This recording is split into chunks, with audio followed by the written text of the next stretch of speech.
बच्चों, आज के क्लास में हम पढ़ेंगे राष्ट्रीय सुरक्षा वाले पेपर में, बीए सेकेंड ईयर के पेपर में अंतिम यूनिट में ये अंतिम यूनिट का नाम है सुरक्षा भय से मुक्ति हेतु भारतीय प्रयास।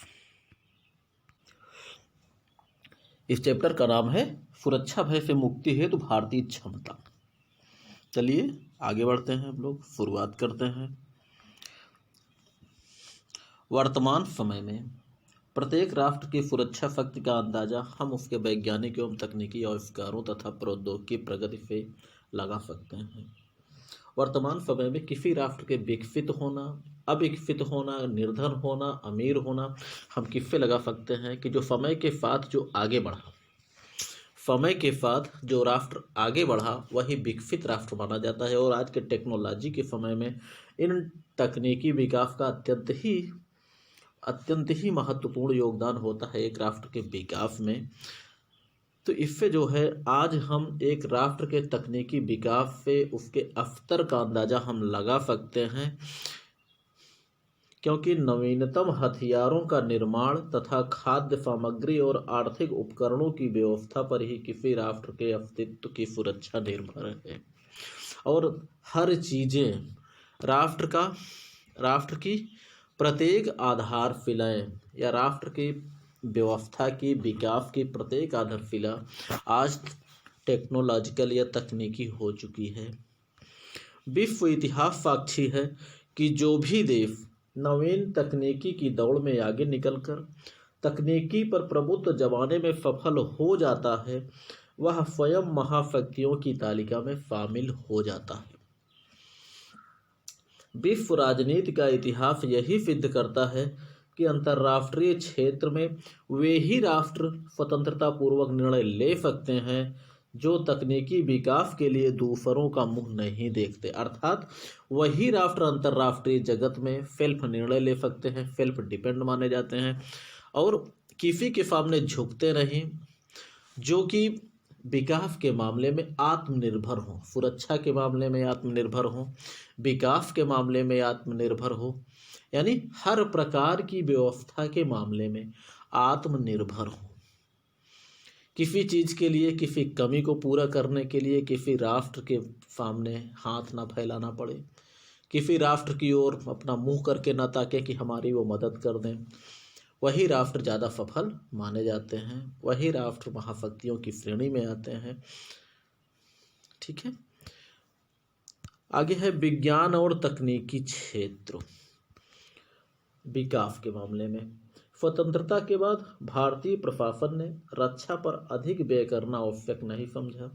जैसा कि आज़ादी के बाद हमारे भारतीय प्रथम प्रधानमंत्री श्री नेहरू जी ने यही समझा था कि हम किसी से दुश्मनी मोल नहीं लेंगे, किसी से हम दुश्मनी नहीं करेंगे तो हमारा कोई शत्रु नहीं होगा। लेकिन शायद हमें लगता है हमारे नेहरू जी ने इतिहास नहीं पढ़ा था। अगर शायद इतिहास पढ़ा होता उन्होंने तो उन्हें इस बात का अंदाज़ा होता या इस बात से, इतिहास से उन्हें ये सीख मिली गई होती कि क्या जो है भाई हमने क्या महमूद गजनवी को, नादिर शाह को, अहमद शाह अब्दाली जैसे लुटेरों को क्या हमने इनवाइट किया था? नहीं ना।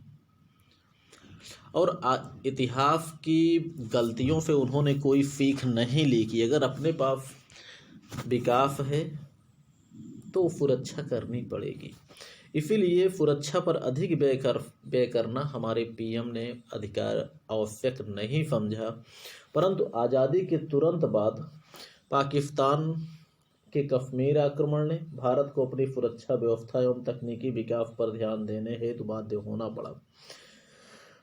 इतना ही नहीं, भारत पर होने वाले चीनी आक्रमण 1962, भारत पाक युद्ध 1965, 1972 एवं कारगिल संघर्ष 1999 की घटनाओं से भारत को अपनी सुरक्षा तकनीकी को विकसित करना पड़ा और उसने विकसित करना प्रारंभ कर भी दिया। हालांकि ये व्यवस्था जो शुरुआत कर दिया उसने रक्षा व्यय को अधिक बढ़ाने का, रक्षा को आधुनिक बनाने का, ये 1962 के युद्ध के बाद ही भारत ने प्रारंभ कर दिया था, क्योंकि उसको अंदाजा मिल चुका था कि हम भले ही किसी से दुश्मनी मोल ना लें, सबसे मित्रवत व्यवहार रखना चाहें, लेकिन हम जिससे मित्रवत व्यवहार रखना चाहते हैं, हमारे पड़ोसी मुल्क, वे भी हमसे वैसा ही व्यवहार रखेंगे या नहीं, इस बात की कोई गारंटी नहीं होती थी। इसलिए 1962 के युद्ध के बाद से ही, जब उस समय नेहरू जी तो फिलहाल नहीं रहे, लेकिन जो है उसी के बाद से ही भारत की रक्षा नीति में, विदेश नीति में बहुत सारा परिवर्तन हुआ। और उस युद्ध में पराजय के कारणों को देखते हुए, भारतीय रक्षा तैयारी की कमियों को देखते हुए, उन कमियों को पूरा किया गया, पूरा करने का यथासंभव अपनी क्षमता के अनुसार प्रयास किया गया।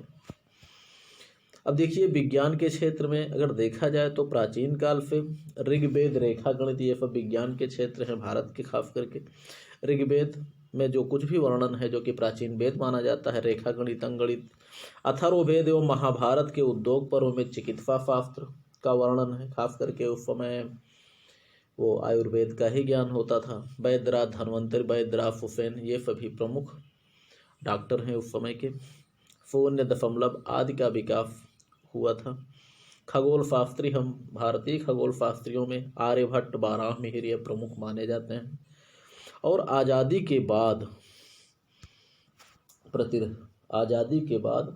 प्रतिरक्षा, यानी तीनों सेनाओं के लिए आवश्यक उपकरण, हथियार एवं नई तकनीकी उपलब्ध कराने का दायित्व पड़ा DRDO पर, defence research and development organisation, रक्षा अनुसंधान एवं विकास संगठन।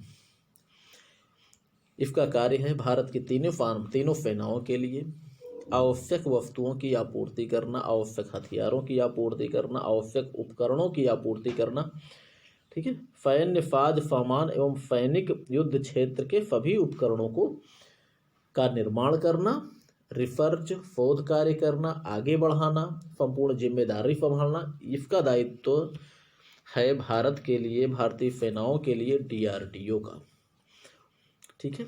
और DRDO ने जैसे देखा जाए तो हर प्रकार के कार्यक्रम, सुपर कंप्यूटर का निर्माण किया, मिसाइल कार्यक्रम की शुरुआत किया, आगे बढ़ाया मिसाइल कार्यक्रम, प्रक्षेपास्त्र कार्यक्रम को, परमाणु कार्यक्रम आदि, इन सभी कार्यक्रमों को आगे इसने बढ़ाया। अंतरिक्ष कार्यक्रम, ठीक है, अंतरिक्ष कार्यक्रम को आगे बढ़ाने के लिए इसरो की स्थापना हुई। परमाणु कार्यक्रम को आगे बढ़ाने के लिए बार्क की स्थापना करी, BARC, Bhabha atomic research centre, ठीक है। चलिए आगे बढ़ते हैं हम लोग। रक्षा अनुसंधान एवं विकास संगठन, इसके बारे में हम कुछ परिचय जान लेते हैं, ये है क्या चीज़। चलिए इसके बारे में थोड़ा सा परिचय। भारत की तीनों रक्षा सेनाओं के लिए यौद्धिक उपकरण, अत्याधुनिक हथियारों, गाड़ियों, प्रक्षेपास्त्रों, साज सामान, हर प्रकार के उपकरणों का निर्माण तथा आपूर्ति DRDO करता है। रक्षा अनुसंधान और विकास संगठन भारतीय सेनाओं के लिए हर प्रकार की चीज़ें उपलब्ध कराता है। नए निर्माण के लिए अनुसंधान एवं विकास का कार्यक्रम हर समय चलता रहता है, और यह संगठन भारतीय रक्षा सेवाओं के लिए पूर्ण रूप से समर्पित संगठन है। भारतीय रक्षा सेवाओं के लिए आवश्यक हर प्रकार की चीज़ें, हर प्रकार के उपकरणों को उपलब्ध कराने का प्रयास करता है। चलिए थोड़ा सा परिचय हम लोग जान लेते हैं। यह परिचय, स्थापना वर्ष 1958 में इसकी स्थापना की गई नई दिल्ली में, जिसका मुख्यालय नई दिल्ली में है। इसका उद्देश्य है उन्नत रक्षा उपकरणों का विकास करना तथा उन्नत किस्म के यौद्धिक हथियारों का निर्माण करना। और एक तकनीकी विभाग है ये, जो कि रक्षा मंत्रालय के अधीन है। रक्षा मंत्रालय के अधीन एक तकनीकी विभाग के रूप में ये संगठन स्थापित है। और वर्तमान समय में लगभग 51 प्रयोगशालाएं संपूर्ण भारत में फैली हुई हैं, और इन्हीं के माध्यम से संपूर्ण रक्षा क्षेत्र के कार्यक्रमों को सुचारू रूप से चलाया जा रहा है। इसमें लगभग जो है 5000 वैज्ञानिक तथा 25,000 से अधिक टेक्निकल कर्मचारी हर समय कार्यरत रहते हैं। वर्तमान समय में हो सकता है और बढ़ गए हों। वार्षिक बजट इसका लगभग 1.18 अरब अमेरिकी डॉलर इस पर खर्च किया जाता है। वार्षिक बजट है इसका। डीआरडीओ की अनुसंधान एवं विकास नीतियों के अंतर्गत रॉकेट, मिसाइलें, इलेक्ट्रॉनिक एवं यंत्रीकरण, युद्धयान, इंजीनियरिंग, पोत पद्धति, शस्त्रीकरण के तकनीक आदि सभी शामिल हैं। अर्थात आदि का मतलब हम ये समझ सकते हैं कि रक्षा विभाग के अंतर्गत हर प्रकार की चीज़ें, हर प्रकार के हथियार, हर प्रकार के उपकरणों और हर प्रकार की औद्योगिक मशीनों का निर्माण का दायित्व तो डीआरडीओ पर ही है। सफलताएं, किन किन क्षेत्रों में ये सफलताएं प्राप्त किया है डीआरडीओ ने। यह संगठन देश को विभिन्न प्रकार की मिसाइलें या प्रक्षेपास्त्र जिसे हम कहते हैं, प्रक्षेपास्त्रों में पृथ्वी, कई संस्करण पृथ्वी के, आकाश, नाग, टैंक भेदी प्रक्षेपास्त्र, अग्नि जो कि खास करके अग्नि 4 तक जो है क्या बोलते हैं मध्यम दूरी, अग्नि 5 के बाद की संपूर्ण मिसाइलें ICBM हैं, इंटरकॉन्टिनेंटल बैलिस्टिक मिसाइलें। ठीक है। मुख्य युद्धक टैंक अर्जुन, विजयंत, चालक रहित विमान, सुपर कंप्यूटर, परम 10,000, परम 8,000, ये सभी चीज़ें, इतने सबके अतिरिक्त भी बहुत से उपकरण ये प्रदान भारत की सेना को कर चुका है। रक्षा उपकरणों के निर्माण के अतिरिक्त यह विभाग तीनों सेनाओं की आवश्यकताओं को निर्धारित करने, प्राप्त किए जाने वाले उपकरणों का मूल्यांकन करने, अग्नि और विस्फोट से सुरक्षा के उपाय बताने और संक्रियात्मक समस्याओं को सुलझाने में तकनीकी सहायता भी प्रदान करता है। चलिए आगे बढ़ते हैं। विज्ञान प्रौद्योगिकी अनुसंधान परिषद, यह है BFIR। स्थापना वर्ष, इसकी स्थापना हुई थी 1961 में बंगलौर में। इसका कार्य 1975 में रॉकेटों और उपग्रहों के विकास के साथ प्रारंभ हुआ। मार्च 1993 में इस संस्थान के वैज्ञानिकों ने 2 सीटों वाले एक हम्फ नामक विमान का डिजाइन तैयार करके उसका निर्माण किया। इसी आधार पर अब भारत हम्फ 2 और हम्फ 3 का भी निर्माण कर रहा है या संभवतः कर भी चुका है। इस विभाग ने हल्का परिवहन विमान, सारस, हल्के लड़ाकू विमानों का भी निर्माण किया है। चलिए अब आगे हम लोग पढ़ते हैं रक्षा उद्योगों के बारे में। रक्षा उद्योगों में सबसे पहले नंबर पर है आर्डिनेंस फैक्ट्रियाँ, अर्थात हथियारों के निर्माण की फैक्ट्रियाँ। खास करके ये थल सेनाओं के लिए है। थल सेना हालांकि जिन जिन चीज़ों की जिन जिन सेनाओं को ज़रूरत पड़ती है वो हर प्रकार की सेनाओं के लिए है, न कि थल सेनाओं के लिए, तीनों सेनाओं के लिए। तो डीआरडीओ के सहयोग से लगभग 39 आयुध निर्माण कारखाने भारत के विभिन्न क्षेत्रों में मौजूद हैं और इनकी शाखाएं और भी हो सकती हैं, जैसे कानपुर, कोलकाता, जम्मू कश्मीर आदि में विभिन्न प्रकार के हथियार निर्माण के कारखाने मौजूद हैं। प्रारंभ निर्माण, खास करके थल, जल, वायु सेना के कई उपकरणों एवं हथियारों का निर्माण ये करते हैं। आधुनिक अस्त्र शस्त्र, गोला बारूद, पैराशूट, चमड़े का सामान, हथियार वाहन, अस्थायी पुल, टैंकों को तोड़ने वाली तोपें, वैज्ञानिक एवं रक्षा उपकरण आदि का निर्माण यहाँ पर ऑर्डिनेंस फैक्ट्रियों में किया जाता है। और निर्माण में जो तेजी आई 1975 और 76 में, इनके निर्माण में, इनके कार्य में तेजी आई और थल सेना के यौद्धिक हथियार जैसे आधुनिक राइफलें, कार्बाइन, हल्की मशीन गनें आदि में भारत को इसने आत्मनिर्भर बना दिया। तोपखाना एवं पर्वतीय रेजिमेंटों के काम आने वाले उपकरणों का निर्माण इसने किया। फील्ड गन या जिसे हम लोग मैदानी तोपें कहते हैं, उनका भी उत्पादन ये करता है, ऑर्डिनेंस फैक्ट्रियों में होता है। और तीनों सेनाओं हेतु अग्नि निरोधक उपकरण, विस्फोटक पदार्थ, दूरबीन आदि का निर्माण भी ऑर्डिनेंस फैक्ट्रियों में किया जाता है।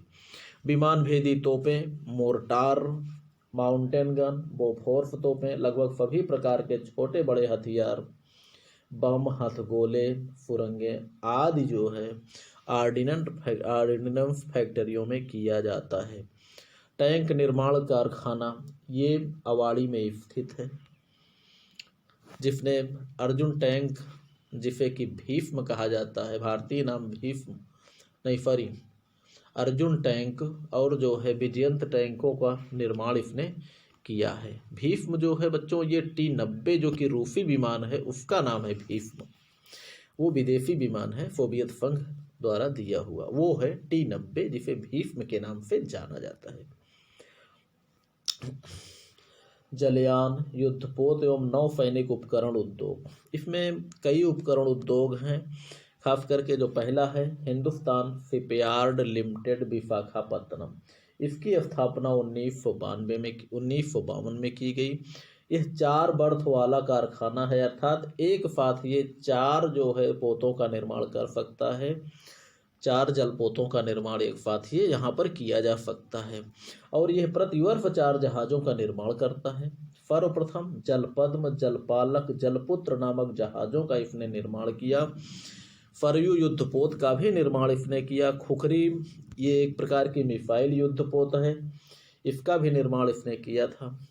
खुखरी जो है ये 1971 के युद्ध में हमारा एक भारतीय खुखरी विमान ये पाकिस्तान के हमले में जलमग्न हो गया था। पेट्रोलियम एवं प्राकृतिक गैस ढोने वाला जलपोत सावित्री का निर्माण भी यहीं विशाखापत्तनम में ही किया गया था। दूसरा नंबर है कोच्चि शिपयार्ड लिमिटेड, कोचीन, इसकी स्थापना कोचीन में 1972 में किया गया। ये आधुनिकतम कारखाना है जो कि जापान की कंपनी द्वारा इसकी आधारशिला रखी गई, अर्थात इसको निर्माण करने में जापान की कंपनी से सहायता ली गई। यह प्रथम विमान वाहक पोत विक्रांत का नवीनीकरण इसने किया था। बच्चों प्रथम विमान वाहक पोत विक्रांत जो कि भारत ने ब्रिटेन से खरीदा था एक सेकंड हैंड पोत के रूप में, और उसका नवीनीकरण विक्रांत का यहीं पर किया गया। मालवाहक पोत और टैंकर का निर्माण ये करता है, तथा इसके अतिरिक्त ये विभिन्न प्रकार के जलयानों की मरम्मत की भी व्यवस्था यहाँ पर मौजूद है।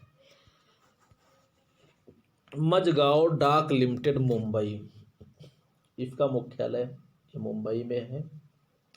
ये ब्रिटेन की तकनीकी सहायता के द्वारा निर्मित किया गया है। फ्रिगेट्स, खास करके फ्रिगेट्स का मतलब होता है युद्धपोत, नीलगिरी, हिमगिरी, बिंधगिरी एवं अधिकांश युद्धपोतों का निर्माण यहीं किया गया। भारतीय एवं विदेशी जलयानों की मरम्मत की व्यवस्था है यहाँ पे। पनडुब्बियों में प्रथम स्वदेशी पनडुब्बी फाल्की का निर्माण भी मझगांव डाक लिमिटेड मुंबई में ही किया गया। गंगा, गोमती, मैसूर, दिल्ली विध्वंसक युद्धपोतों का निर्माण भी यहीं हुआ। INF दिल्ली एशिया का सबसे बड़ा युद्धपोत है, इसमें कई पोत भेदी मिसाइलें भी लगी हुई हैं, इसका भी निर्माण यहीं हुआ। अगला है बच्चों, अगला है garden reach ship builders and engineers limited, Kolkata. Calcutta Kolkata एक ही चीज़ है। कृपाण युद्धपोत, छोटी बड़ी सभी प्रकार की नौकाएं एवं जलयान, जल एवं थल पर हमलावर युद्धपोत, घड़ियाल जिसको बोला जाता है INF घड़ियाल का निर्माण भी इसने किया है। इस युद्धपोत में अर्जुन टैंक जैसे कई टैंक रखने की क्षमता मौजूद है, किसमें? घड़ियाल में। इसमें रॉकेट लॉन्चर एवं विमान भेदी तोपें भी लगाई गई हैं। अगला है गोवा शिपयार्ड लिमिटेड, गोवा। इसमें जो है इस रक्षा उद्योग में या इस जो है इसमें नौसेना हेतु छोटी बड़ी नौकाओं का निर्माण किया जाता है। INF प्रहार का निर्माण यहीं पर किया गया है। विश्व की सबसे तेज गति से चलने वाला पोत जो कि INF प्रहार है, जिसकी गति है 48 समुद्री मील प्रति घंटा। अन्य युद्धपोतों में मिसाइल युद्धपोत है कोठार, मिसाइल नौका है विभूति और विपुल, गश्ती जहाज है सुकन्या एवं सावित्री। चलिए आगे हम लोग पढ़ते हैं वायुयान निर्माण उद्योग। वायुयान पहला नंबर है हिंदुस्तान एयरक्राफ्ट लिमिटेड बंगलौर। प्रारंभ में इसने ग्लाइडर से निर्माण शुरू किया, जिसने 10 सीटों वाले कार्टिफ हाक नामक ग्लाइडर का निर्माण किया। प्रथम प्रशिक्षण विमान मारुत, जिसे HF-24 के नाम से जाना जाता है, उसका भी निर्माण इसने किया। 4 सीटों वाला कृषक एवं बहुप्रयोजनीय पुष्पक विमानों का भी निर्माण इसने किया है। बच्चों, वो पुष्पक रामायण काल वाला नहीं है, ये वर्तमान उसी के नाम पर आधारित है, पुष्पक विमान बनाया गया है। और वर्तमान में सुपरसोनिक जेट लड़ाकू विमान, नेट विमान, किरण बेसिक जेट ट्रेनर, विभिन्न प्रकार के हेलीकॉप्टर, हल्के लड़ाकू विमान का निर्माण भी हमारा यही जो है वायुयान निर्माण उद्योग किया करता है, हिंदुस्तान एयरक्राफ्ट लिमिटेड बंगलौर। दूसरा है हिंदुस्तान एरोनॉटिक्स लिमिटेड। अपनी विभिन्न शाखाओं में रूस की सहायता से MiG-21 का निर्माण इसने किया।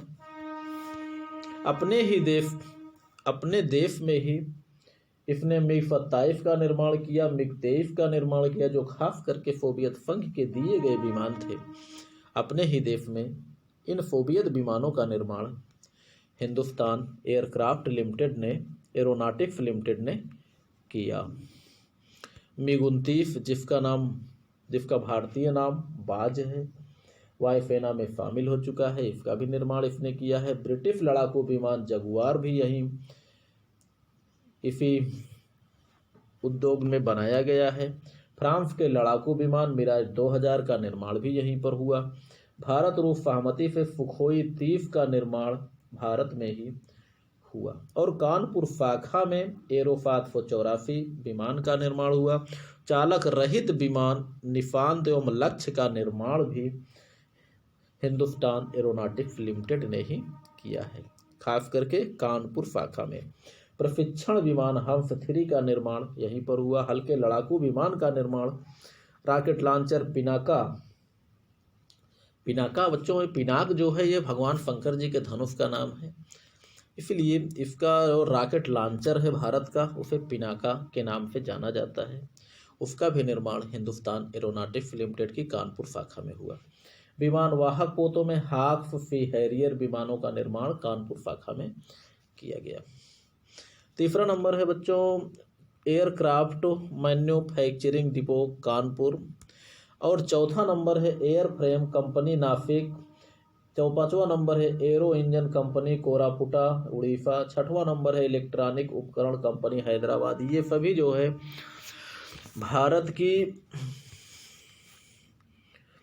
भारत के वायुयान निर्माण उद्योग हैं, फैक्ट्रियां हैं, जहां पर भारत के लगभग सभी प्रकार के विमानों का निर्माण किया जाता है, चाहे इलेक्ट्रॉनिक उपकरण हो या और भी जो है लड़ाकू विमानों का निर्माण इन्हीं फैक्ट्रियों में किया जाता है।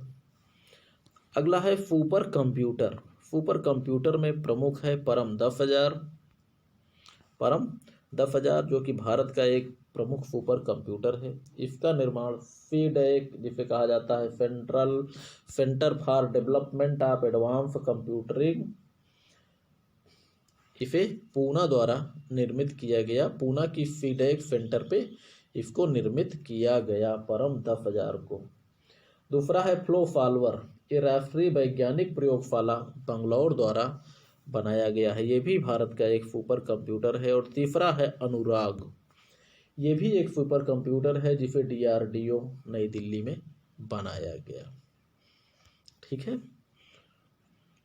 है बच्चों, ये वीडियो लंबा ना हो जाए, आगे हम लोग पढ़ेंगे अगले भाग में भारत का नाभिकीय कार्यक्रम। तब तक आप लोग खुश रहिए, पढ़ते रहिए, मस्त रहिए।